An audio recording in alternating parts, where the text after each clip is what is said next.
Question number 27 जो आपको दिया हुआ है न्यूटन की बुक में, उसमें सिर्फ आपको डेंसिटी दी गई है, ठीक है ना।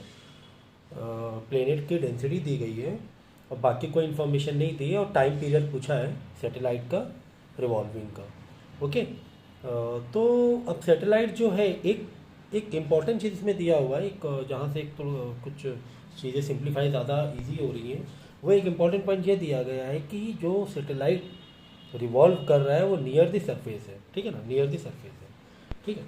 और एक इन्फॉर्मेशन ये दी गई है कि उसकी डेंसिटी दी गई है, बाकी कुछ भी इन्फॉर्मेशन नहीं दी है, ठीक है।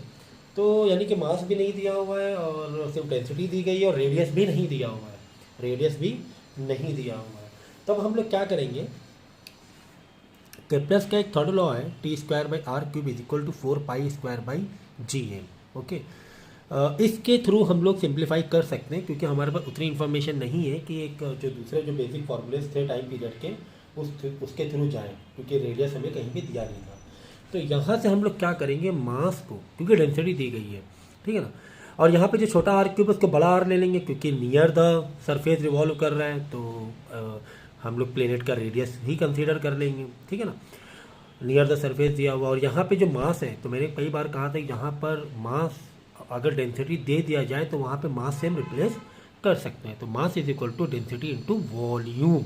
तो वॉल्यूम यहाँ पे एक स्फेरिकल वे में ले लिया हमने, 4/3πr³, ठीक है ना। तो यहाँ पे हमने डाला, फॉर्मूले को मैंने कंटिन्यू किया, T²/r³ = 4π² और इस मास की जगह ये पूरा डेंसिटी और वॉल्यूम के फॉर्म में हमने फॉर्मूले को रिप्लेस कर दिया। तो डेंसिटी इंटू 4/3πr³, ओके।